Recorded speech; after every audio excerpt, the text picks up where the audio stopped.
see! She's sitting up! Is me sitting here a rare sight? No, we just thought you'd be resting. Perhaps I would have been, were it not for the sudden arrival of some unexpected guests. Not that I consider it a disturbance. After all, you are the only ones who are free to enter. Would it not be a little unfriendly of me to lie down while we speak? I didn't realize you put so much thought into little things like that.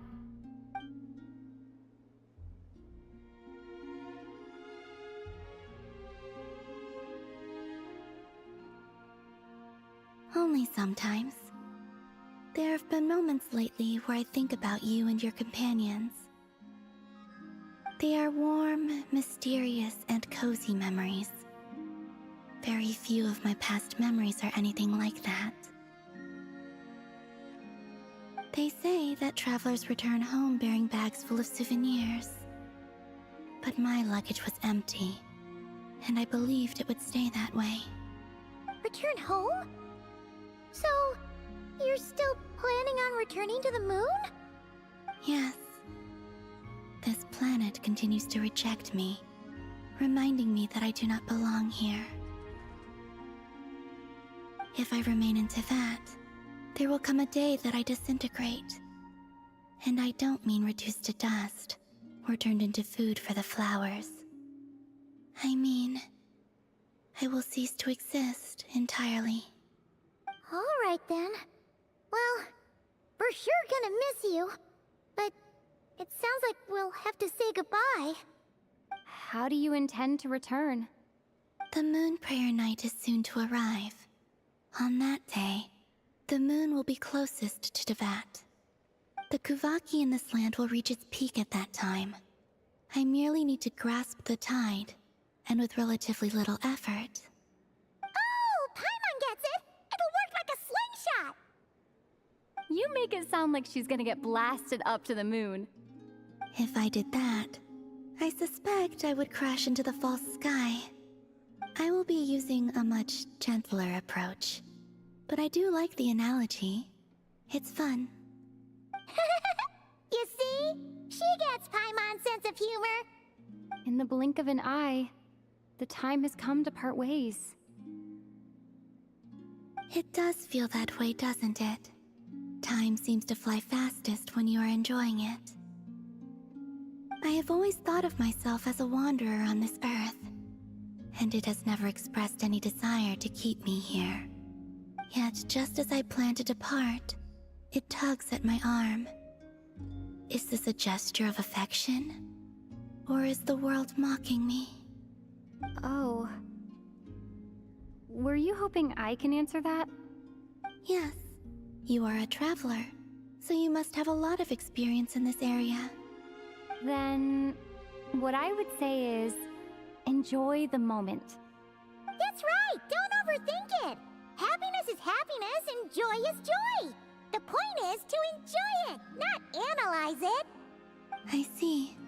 Then what I would say is, even though I am very tired right now, I am still happy. I can't tell from the tone of your voice. Oh, really? You don't think I sound happy? I'm just kidding. I could tell you were in a good mood today from the moment we saw you. Ah, a joke. Albeit not a funny one. Anyway, I assume you're here about you-know-what. Give me your hand. Actually, it's not that. There's something else we wanted to discuss with you. Oh. Then, do you still want to give me your hand? Or not? Sure.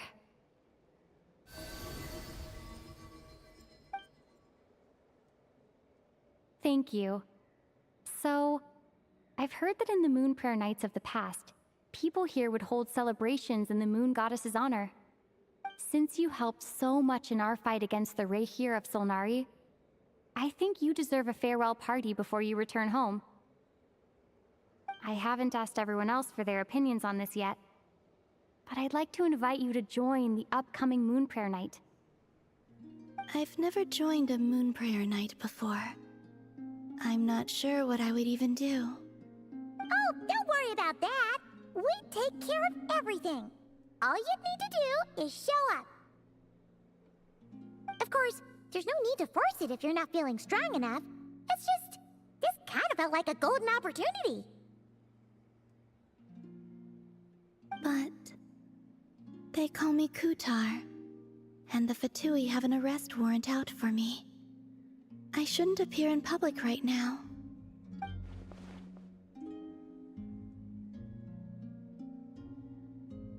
I'll make it work. You have my word. Yeah, we got your back. Well, she does.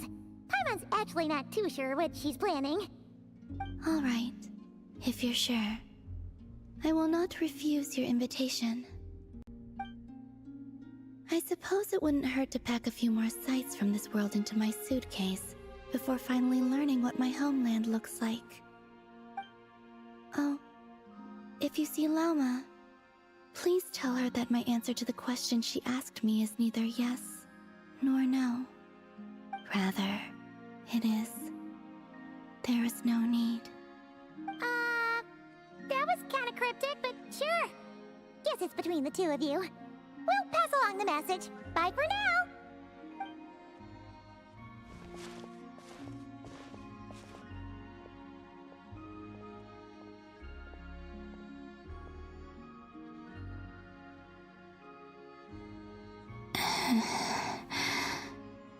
And also, I do not know. Since she's agreed to join the festival, let's go see who else wants to take part.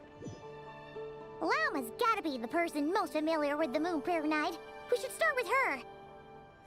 Also, what exactly is your plan to keep her safe? I'm not sure yet. I'll figure something out. What? Are you serious? And Paimon even gave you her vote of confidence back there! When did you become so sneaky?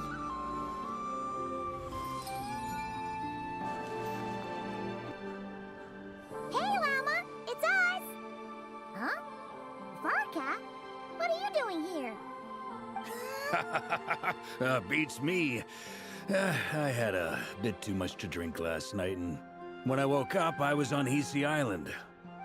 Mr. Varka is helping to oversee Nasha Town's preparations for Moon Prayer Night. He is here to go over some details regarding the decorations and custom cloth designs. Right, yeah, that too. What do you mean, that too? Yes, celebrating this festival is a long-held tradition here in Nod-Krai. On this day, the crescent moon at the top branches of the verdant crest turns into a full moon, and the moon prayer blossoms bloom with a special radiance. Our people take these to be blessed omens. It's an especially welcome event coming off the back of all that nasty business with Rerir. Everyone got put through the ringer recently, and now they're looking to turn their fortunes around. The big shots in town all agree that a big, lively celebration is just what we need to rebuild people's faith in this place. No wonder Catherine said that people weren't so bothered about the religious element. That's right. It's become more of a local custom by this point. The celebrations have little to do with whether the religious stories behind this event are true or not. Even the Frost Moon Scions are eagerly awaiting the coming of Moon Prayer Night, despite now knowing that their past beliefs were founded on a falsehood. That's fair. It's a bit like the Lantern Ride in Liyue. It's a chance for people to enjoy themselves, not debate the existence of the Adepti. Oh, one other thing. We just went to see Columbina. We went ahead and invited her to take part in the festival this time. Hope it's okay. Wait, so... you mean she agreed to it? Huh. That's quite a surprise. Then, I suppose that she intends to return to the moon on that day. Oh, yeah. It's kind of a complicated process, but basically, it's like a slingshot. I understand. In truth, I had a feeling that she might make such a decision. Well, If Kutar has decided to participate in the festival, we should prepare accordingly. Yeah, exactly. She was saying how it could be risky for her to show her face in public. We were wondering if there was any way we could hide her. Unfortunately, the people who carved the statues did an excellent job of capturing her likeness. It will be very challenging to hide a goddess whose face everyone is so familiar with. Darn! We may have bitten off more than we can chew here. Nah, don't sweat the small stuff. We can handle that. Huh? Are you saying you have a plan? Not as such, no, but the most important thing with a festival is to keep the mood light and your spirits up. You can't go preparing for a festival with those long faces. You'll never convince anyone to enjoy themselves. The Mondstadter spirit is strong with this one. As it happens, I agree with Mr. Varka. Let's start by making our appreciation for Kutar the beating heart of the festive atmosphere. And who knows? Once we get the ball rolling, perhaps everything will just fall into place. Hey! Did you catch that? Llama said the thing! Or close enough, at least.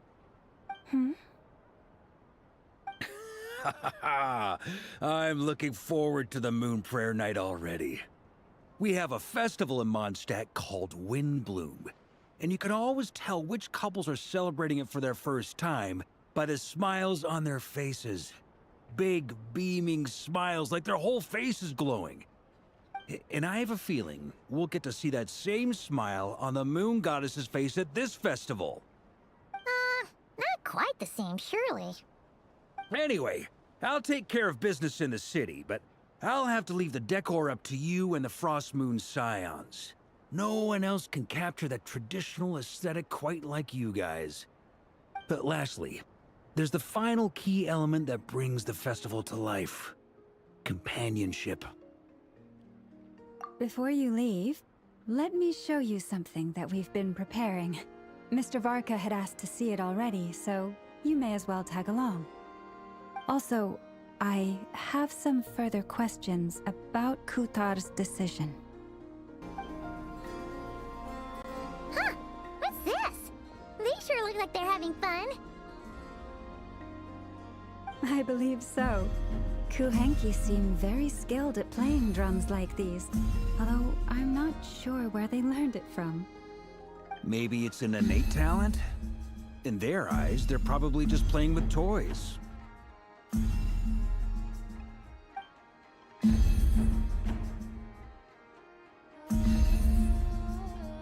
Wanatar!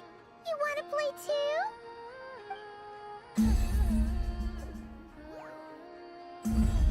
Yeah. She looks more confused than anything.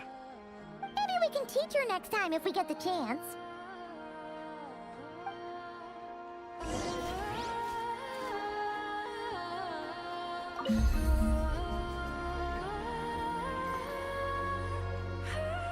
What are these floaty things? Moon veils. We hang them from buildings in the city during the festival. When you look at the sky through them, it creates a lovely misty effect.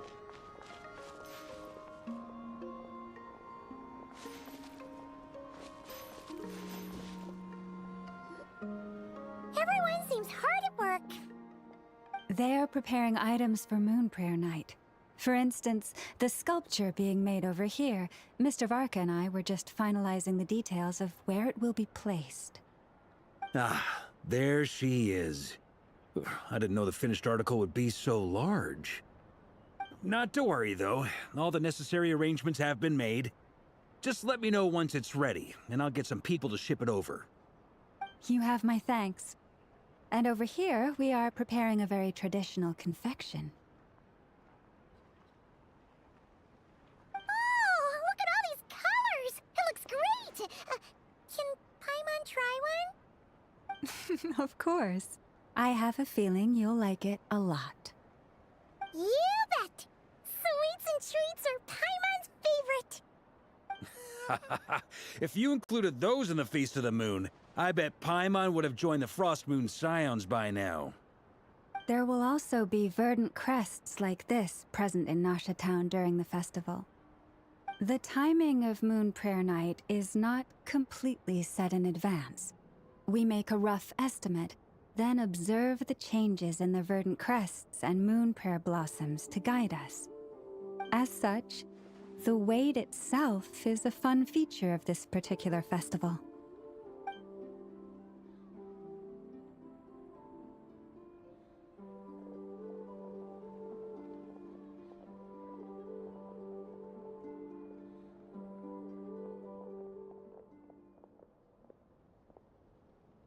Let's talk here. To tell the truth, I am very surprised to hear that Kutar is willing to participate in the festival. I once asked her if she'd be willing to stay with the Frost Moon Scions. I could introduce her to everyone, and we could be a family to one another. She did not answer, but she has not appeared here since. I took this to mean her answer was no. But if that were the case, she would not have accepted this invitation.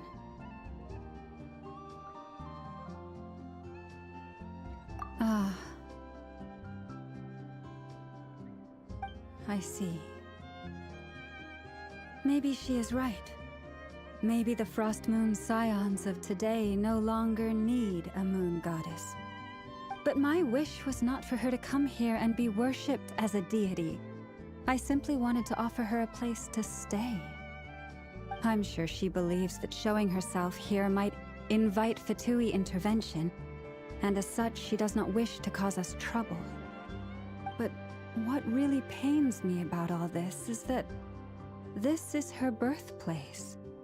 She ought to belong here, yet no one has been able to grant her shelter. I think I'm qualified to weigh in here. When someone's about to depart on a long trip, what they need is blessings, not burdens. We should wish her the best, not make the journey harder than it already is. Anyway, she's agreed to attend, hasn't she? All we need to do is simply respect her decision. I see your point. Yes, she will soon depart after all. Our job is to leave her with some happy memories. Besides, who's to say her journey to the moon is a one-way trip? It's not like she can't come back and visit if she wants, right? Paimon agrees wholeheartedly. Festivals are all about having fun, so let's keep it simple. All right, I'm gonna head back to Nasha Town soon. Wanna come with? I'm guessing you have some other folks to visit there. Sure thing, let's go! Bye for now, Wilma! Thank you all. Goodbye.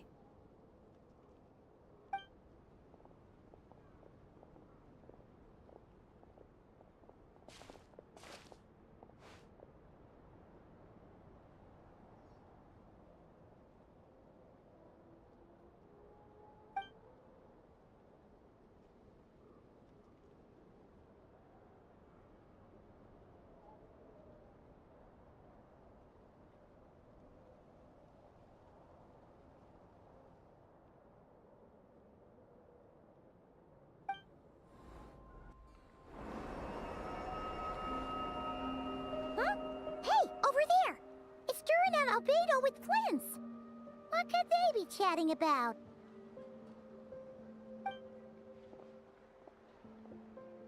Your guess is as good as mine.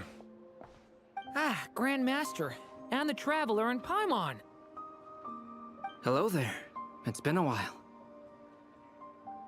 Perfect. We have some new volunteers for our investigation. Wait, let me guess. The righteous Lightkeepers are finally ready to hunt down the Abyssal Dragon? Haha. Yes, that too. Yeah, right! Oh, wait! Why does everyone keep saying that too? Well, to be precise, the facts match, but not the causality. Wait, so I guessed right? Half right! Don't act so impressed with yourself. Maybe I can explain.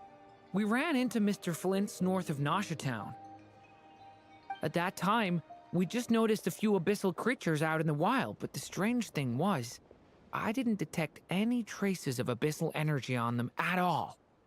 On closer inspection, we realized that they were not real monsters, but something akin to reflections in the water, or perhaps a mirage. Huh? What do you mean? Like, you could see them, but not touch them? Exactly. It was very peculiar. They roared and tried to attack us, but we could not make any physical contact with them. I think I've heard of things like that happening in Nod-Krai before, but I don't know much about it. Yes, it's a known phenomenon. Mirage-like illusions tend to appear in Nod-Krai in the run-up to Moon Prayer Night. From a distance, they appear quite real. I myself thought that Misters Durin and Albedo were locked in battle with abyssal monsters when I first arrived. But after sharing intel and investigating a little further, we can confirm that these illusions are harmless. There is no great cause for concern. All the Mirage stories I've heard are either animals, rocks, or small houses. Abyssal monsters, though? That's a first. It's a first for me, too. So I'm planning to look into it further just to be on the safe side. I intend to inspect a few more locations. What about you two? Any plans? Alice contacted me a few days ago. She'd like me and Durin to assist her with an experiment. But we lost contact shortly after receiving the message. I'm sure that comes as no surprise to anyone familiar with her. We don't know when the wind will blow, yet when the wind blows, we will know. That, in a nutshell, describes how Alice operates. Yeah, that tracks. Okay. Well, I suggest we investigate this Mirage business in the meantime. It's piqued my curiosity, and I'm pretty sure I know someone who will already be 10 steps ahead of us. Well said. Right? Whatever's happening in Nod-Krai, she always seems to be the first one to know. Let's go see what she knows. We can invite her and her staff to the festival while we're at it.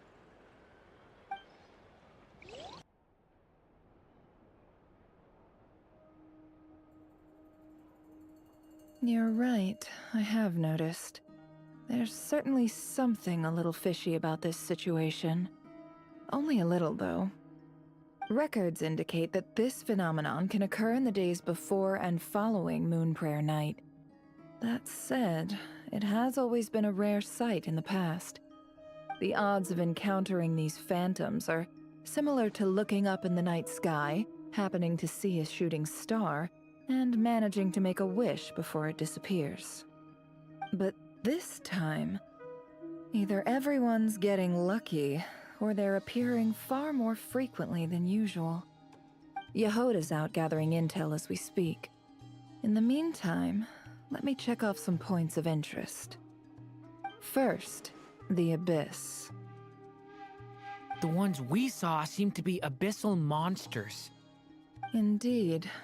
But we have identified one location where many more of them have made an appearance. And not just monsters, but human phantoms too. Given the scale and nature of the phantoms, it's almost as if someone's last memories are coming to life. Or perhaps the memories of multiple people. Oh. So you mean the phantom monsters are hunting down the phantom humans? Exactly. The phantoms can interact with each other, but we have no means of intervening. In addition, some of the human phantoms would seem to be from the very distant past. This is clear both from the clothing they wear and the stories they tell. They claim to be from Hyperborea, a name which I've heard from Lauma before. If this is true, it means they must be from 6,000 years ago. Did Paimon hear that right? 6,000 years? It sounds like this merits further exploration. That'd be a big help. I'll leave it with you, Albedo. My knowledge of ancient history is non-existent. I used to doze off every time the pre-Knights of Favonius era came up in class. It's quite a miracle that you were able to understand these phantoms' speech, given how long ago they lived. I suppose you're right. But I'll leave the archaeologists to ruminate over that conundrum. As an intelligence broker, my sole interest is in the value of the information I gather. Which, in this case, hopefully means earning myself some good favor with our dear Lady Moonchanter. So calculating. Whew, this intel broker logic always catches Paimon by surprise. Sounds to me like we could split the work up. I think the abyssal phenomenon is best left to Albedo, Flints, and me. Agreed. It coincides with my duty as a lightkeeper. For my part, I'd like to understand the abyss better. Even a little knowledge would go a long way. This is certainly a rare opportunity to study the abyss. But even rarer, perhaps, is the chance to make contact with the ancients. The Curatorium will take the lead on investigating the Hyperboreans. We put in the work to learn what we know so far. It seems only fair that we get some quantity of exclusive intel. That just leaves our trusty team of 2 unassigned. Since you became an honorary knight, of course. This was part of my grand plan all along. Ha ha ha! Oh yeah, by the way, we managed to convince Columbina to come to the Moon Prayer Night celebrations. Would you and Yehoda like to join too? She agreed to that? Huh. Quite an achievement. Never underestimate the traveler, I guess. I'd be happy to join. No point shutting myself inside when the streets are all decked out. I doubt any clients will be visiting during the festival in any case. And Yehoda loves a party, so I'm sure she'll jump at the opportunity. No, no, no, no, no, no, no, no, no, no! Way to contradict me in front of... Wait, no, that's not what I have bad news, boss. So many people. All right, everyone inside, quick!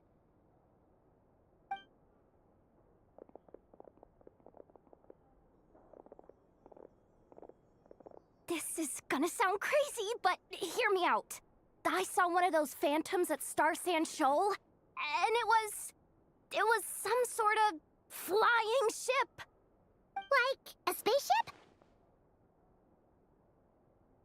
That's gotta be the one you came to Tibet in. You said you saw the same thing through the moon marrow, right? Huh? You already know about it? Ugh, I thought I was gonna blow people's minds. Turns out I'm the last to find out. Wait, back up. You came here in a spaceship? Now my mind is blown! What's it like on the inside? Was it like flying through space? I want to know everything! Yep, exactly. Huge discovery. You're the best. Second best intel broker in the world. After your boss, of course. Wow. Really? Well, I don't know if I'm all that, but... I guess that decides where we're heading next. Come on, don't look at me like that. I know the spaceship doesn't have anything to do with me, but you don't want to leave me as the only one twiddling my thumbs, do you? Please? Fair enough. You can tag along. In that case, let's meet back here to discuss our findings once we're done. I wish everyone a productive investigation. You too.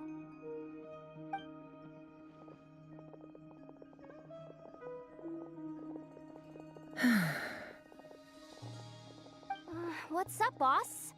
Aren't we gonna head out? Tell me, Yehoda, when did the Curatorium start giving out intel for free? Oh, sorry, boss.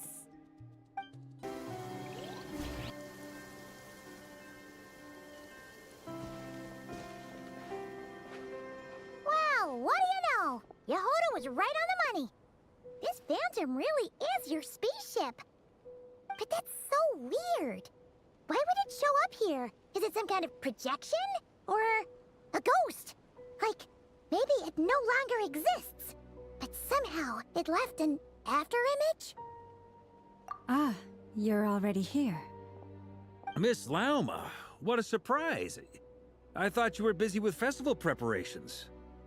I was, until one of our people informed me that a strange sight had appeared at Starsand Shoal.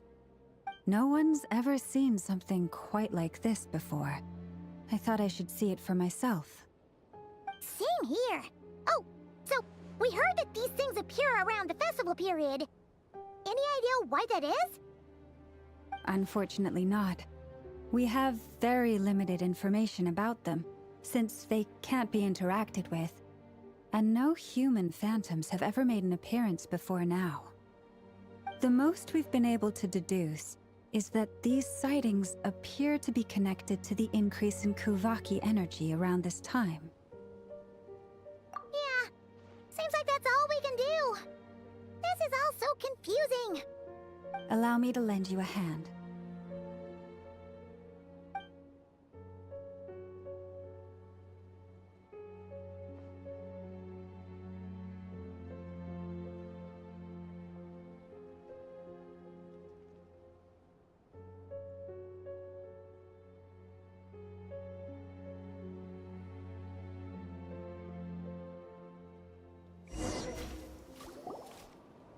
Everyone, our friend here should be able to provide us with some information. Is that a phantom Rhymehorn deer? I've heard about how the Frost Moon Scions live in harmony with the animals and can even communicate with them. That's coming in handy now, for sure. Okay. Yes, I understand.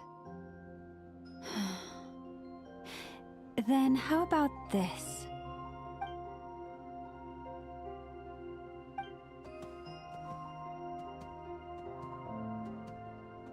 Oh, it's leaving. It appears to share our curiosity about this giant spaceship, so I asked it if it wouldn't mind investigating along with some friends. In return, I told it about some nearby spots where the wild fruit grows abundantly. We may live in a different era from these phantoms, but I trust that the terrain, climate, and ecology here are more resistant to the effects of time than some things are. Let's give them a moment and hope for the best.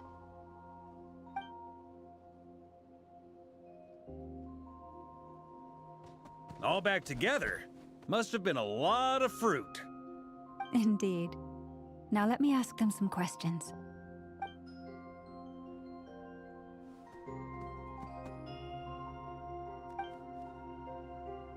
It did find a lot of wild fruit, enough for them to feast for a long while. This puffin circled in the air several times, but didn't spot anything out of the ordinary. Certainly nothing to do with the spaceship. Huh. Well, it definitely makes sense to get a bird's eye view. Indeed. Other than that, I was also thinking that the world these phantoms see is also different from ours. Oh, I get what you mean. The wild fruit exist in both times and spaces, but there might also be things that only exist in that space-time, which we can't see.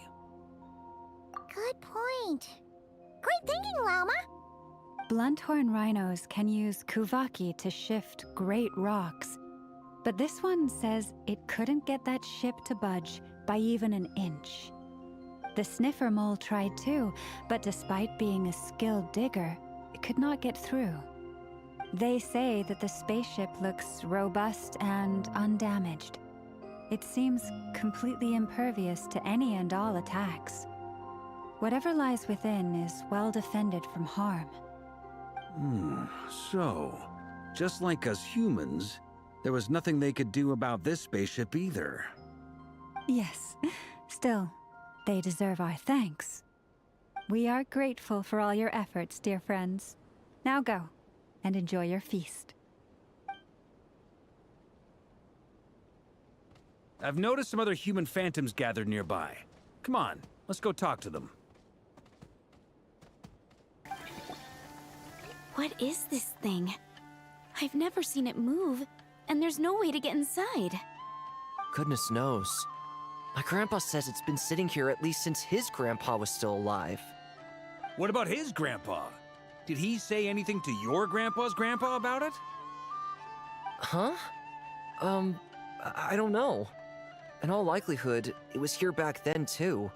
Hard to imagine something this huge could move. Guess that means that as far as they're concerned, this ship's been around a long time. Come on, brothers. If we can get even a small chunk off of this thing, it's gotta be worth a fortune. Today is the day we strike it rich. Huh? You mean Paimon? Yes, brother, I shall join you. Let's make our fortune. We should go with them. What the? This thing is crazy tough. I can't even scratch it. What's it made of? Sorry, brother. Looks like we'll have to seek our fortunes elsewhere. Enjoying yourself? I was just seeing if I could influence this phantom's perception by playing. But nope, no dice.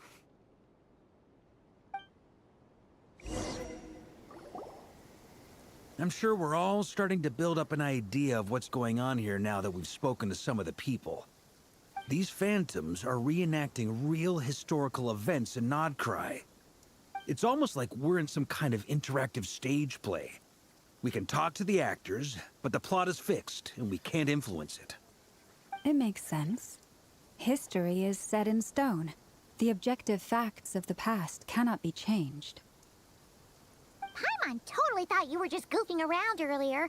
But actually, you were doing some serious investigating. Of course I was. Anyway, at this point, I think we're forced to conclude that although the Phantom spaceship is right there in front of us, we aren't going to learn much about it from these people.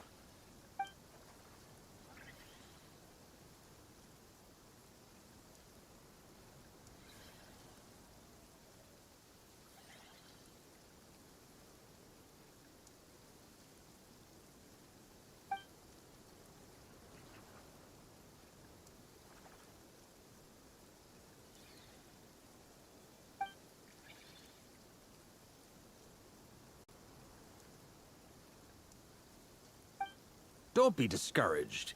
If nothing else, this is proof of the ship's existence. And think about it. So many people tried to hack their way inside, but no one could get the door open. It's made of very tough material. To me, that says that we'll either find the ship itself or the story behind it. It's just a matter of time. Huh. Every now and then, when Varka gets serious, he actually does seem like Grandmaster material for once.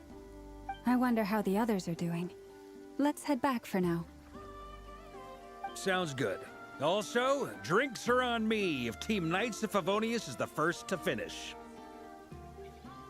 Wait, we have a team name now?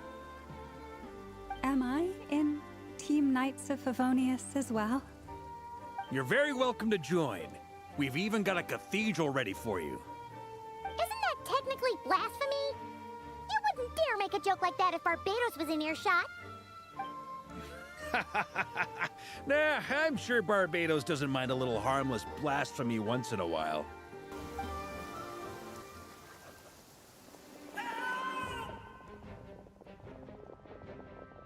Oh, no! Get away! Oh.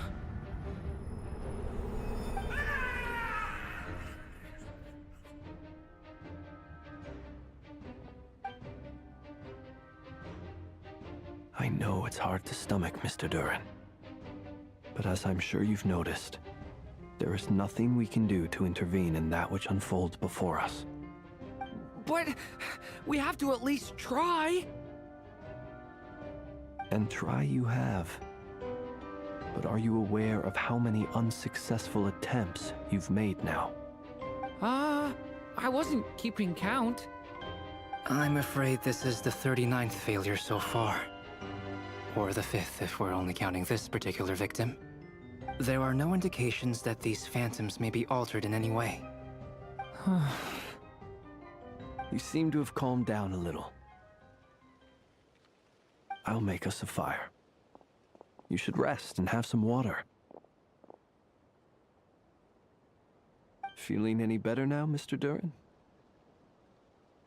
May I ask a few questions? Be my guest. What exactly are we witnessing here? What happened to those people? My guess would be that we are seeing Nod-Krai during the Conrian Cataclysm. Would that be accurate? Conria. That is correct. As you know, once the Abyss senses even the tiniest crack, it floods in and spreads like wildfire. There was a time in the distant past when it permeated all of Nod-Krai, causing immeasurable harm. The people paid a terrible price to heal this land. Then, 500 years ago, the whole of Teyvat suffered an abyssal disaster. Once more, Nod-Krai was dealt a devastating blow. I see. In the face of the abyssal onslaught, all were like grains of sand tossed around by a tidal wave, be they human, fae, or god. The moment you witnessed is but one drop in a whole ocean of catastrophe. All right. I guess that answers my second question, too. I wanted to know why there's nothing I could do to help them, and that's because what we are seeing is history. That would be my guess as well. As I understand it, history and fate are not all that dissimilar. The latter may be unseen to us, but both are immutable. Yes. Fate was determined long, long ago. I still have a couple of other questions for you, Mr. Flintz. You mentioned more than one abyssal disaster that has struck this land in the past. How can you be sure that what we're seeing is from the Conrian incident? And also, how are you able to stay so calm when you're talking about these events? From everything I know about you, you're not cold or ruthless, and you're not indifferent to the suffering of others. Alas, I am forced to show my age. I must be 600 or 700 years old by human measure. Wait, so you... One is not easily moved by history when one has witnessed the truth firsthand. I'm sorry. You needn't apologize. Your passion is a good thing to have. Treasure it, because someday you may find it in terribly short supply. Now, at the risk of offending you, I have a question in return. Your curiosity toward the Abyss, is it born from hatred or because you sense its call? I only ask because I kept a fragment of Rarir's body in my lantern for a short time. Specifically, his heart. So I know what a burden it can be to carry the Abyss with you. And I hear its power growling from somewhere within you. In my eyes, your mere existence is a miracle. My honest answer is... I don't know. I don't think I have the confidence to say for certain. What I will say is the Abyss is not the only issue that haunts me. Even before I became who I am today, the question dogged me constantly. Should I even exist at all? My doubts remain unresolved. But when we fought Rarir, something became a little clearer to me. Sometimes it is the darkness within us that allows us to achieve the impossible. I certainly got the sense from your 39 attempts that you were trying to achieve the impossible. It sounds like you've resolved to see the truth for yourself. Absolutely. In that sense, he and I are quite similar. Then I wish you every success. I look forward to the day of your transcension. Well, if everyone's caught their breath, I suppose we should head back. Oh, and one last thing. I'd appreciate if you kept our discussion about history a secret. Incredibly, our separate investigations led us all to the same conclusion. Hooray for consensus! Yeah, but we barely learned anything, though.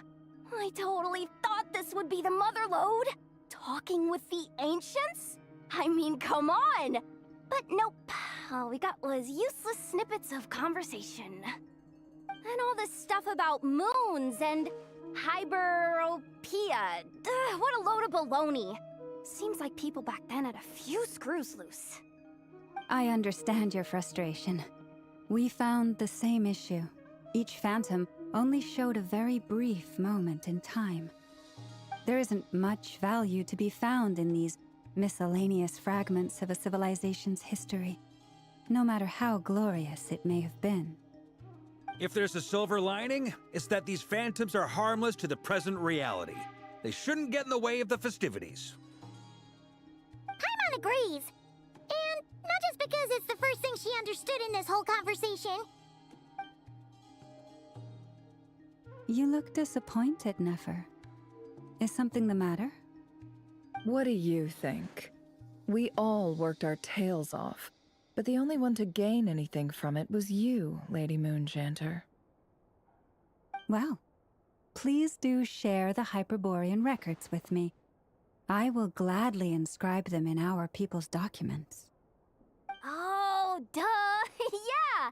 That was it! Hyperborea! Hyperborea. I'm serious. Only an expert in the Frostmoon Scions and their history can turn these records into valuable research material. The alternative is to let them gather dust on the Curatorium's storage shelves until the pages turn yellow. Nefer, you're wise enough to know that cooperating and sharing the profits is the best course of action here. Well, that goes without saying. Sure, let's do that. Huh? But didn't you say we aren't supposed to give out intel for free? Sorry. Shutting up. Now is not a good time to push Nefer's buttons. Anyway, back to Moon Prayer Night. I'm thinking that we should prepare something a little special, aside from the usual decorations and so on. You mean a parting gift? Can't go wrong with food. Although, does food go bad on the moon? Perhaps a lantern would be a better choice. It might be dark up there. It could prove difficult to light a lantern on the moon. Magical stones might serve that purpose better. What about a clockwork mecha model from Fontaine? I've got a whole bunch at home. I use them for fighting practice in my free time. None of these sound like things she would be even remotely interested in. But we don't interact with her enough to know what she likes. Yeah. It would really save us the guesswork if someone could find out what she's into. Wait, what the? Traveler? They're all looking at you. Great!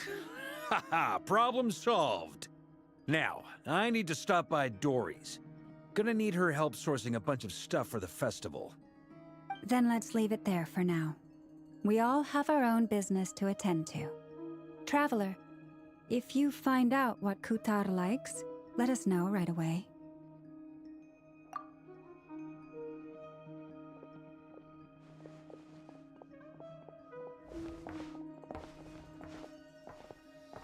Is something the matter? I'm fine. It's just... I'm still feeling a little rattled after witnessing the horrors of the Abyss. But it's okay. This is something I have to work through. I'll be all right. Thanks for your concern. Well, don't put too much pressure on yourself. If you ever feel like something's wrong, physically or mentally, we're here to talk. Come on. Stop treating me like a kid.